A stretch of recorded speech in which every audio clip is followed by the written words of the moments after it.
Praise the Lord. அன்பானவர்களே, எப்படி இருக்கிறீங்க? கர்த்தர் உங்களை ஆசீர்வதிப்பாராக. இந்த பரலோக சத்தம் நிகழ்ச்சியில் உங்களை சந்திப்பதில் மிகுந்த மகிழ்ச்சி அடைகிறேன்.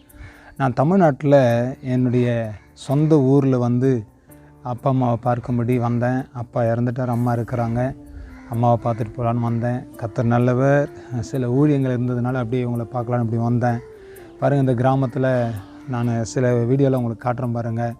இந்த இடத்துலலாம் நாங்கள் போய் வாழ்ந்த இடம். இதுதான் நான் பிறந்து வளர்ந்த ஊர். பாருங்கள், இந்த கிராமம் தான், அந்த சின்ன கிராமம். இது பார்த்தீங்கன்னாக்கா ஒரு சின்ன அதாவது குளம்னு சொல்லுவாங்க. இந்த இடத்துல குளம், இது பேர் தண்ணி குளம். இந்த குளத்தில் அடிக்கடி தண்ணி குளிப்போம். அங்கே தான் தண்ணி எடுப்போம். அப்போல்லாம் அந்த தண்ணி தான் குடிப்போம். இப்போல்லாம் அந்த தண்ணி குடிக்கிறதில்ல. அங்கே ஒரு பெரிய மரம் இருக்குது பாருங்கள், அது ஒரு ஆலமரம். இந்த ஆலமரம் ரொம்பவே ஃபேமஸான ஒரு மரம் இந்த ஏரியாவில். இது ரொம்ப பெருசாக இருக்கும் அந்த மரம். பாருங்கள், அது பார்த்தீங்கன்னா கருத்து பாருங்கள், இந்த மரம் தாங்க. இதில் நிறைய இந்த மரத்தில் ஊஞ்சல் ஆடிட்டுருப்பேன்.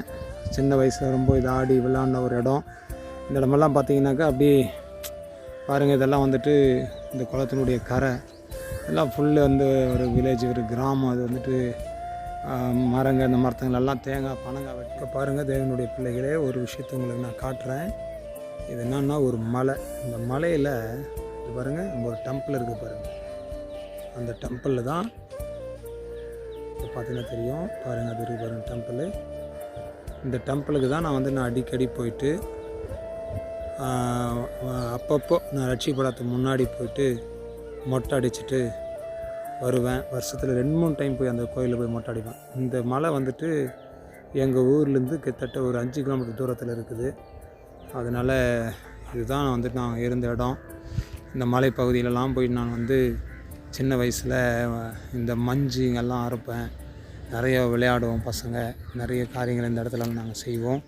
ரொம்ப நல்ல ஒரு இடம். இது பாருங்கள், இந்த இடம் பார்த்திங்கன்னா ஒரு சின்ன வீடு தெரியுது பாருங்கள். இந்த பில்டிங் தெரியுதுங்களா?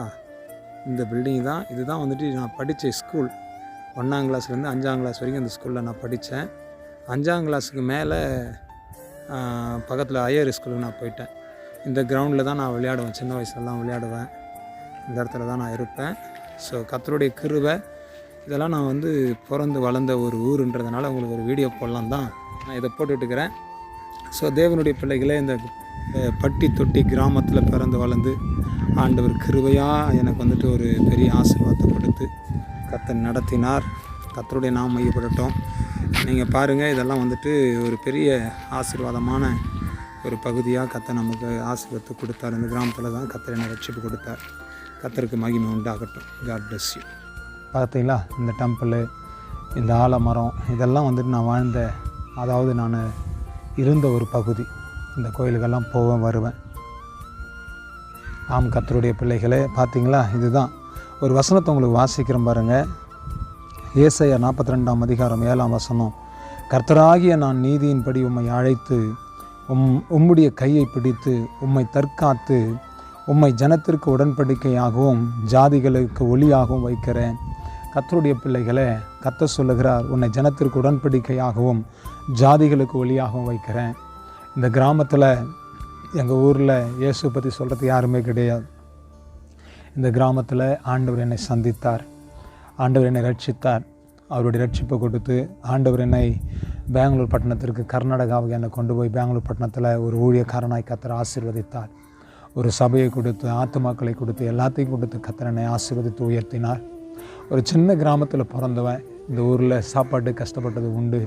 எங்கள் குடும்பம் ரொம்ப கஷ்டமான ஒரு சூழ்நிலையில் நாங்கள் தள்ளப்பட்டிருந்தோம். ஆண்டவர் என்னை சந்தித்தார்.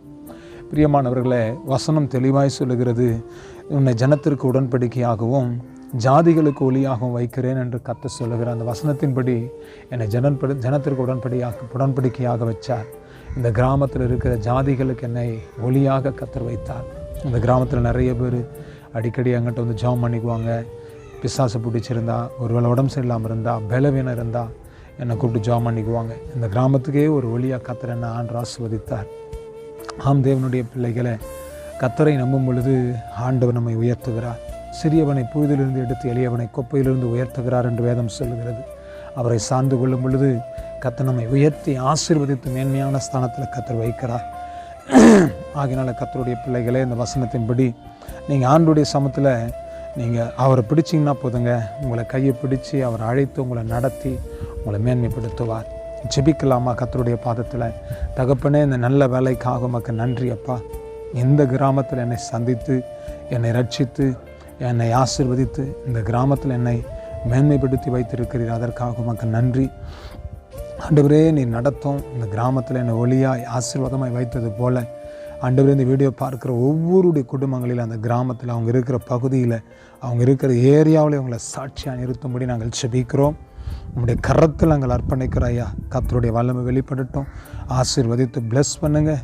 கர்த்தர் பெரிய காரியங்களை செய்யுங்க. உங்கள் நாமம் மையப்படட்டும். தாழ்த்துக்கிறோம், அர்ப்பணிக்கிறோம், ஒப்பு கொடுக்கிறோம். இயேசு கிறிஸ்துவின் நாமத்தினால் ஆசீர்வதித்து ஜெபிக்கிறோம் நல்ல பிதாவே. Amen, amen. God bless you. கர்த்தர் உங்களை ஆசீர்வதிப்பார். ஆமென்.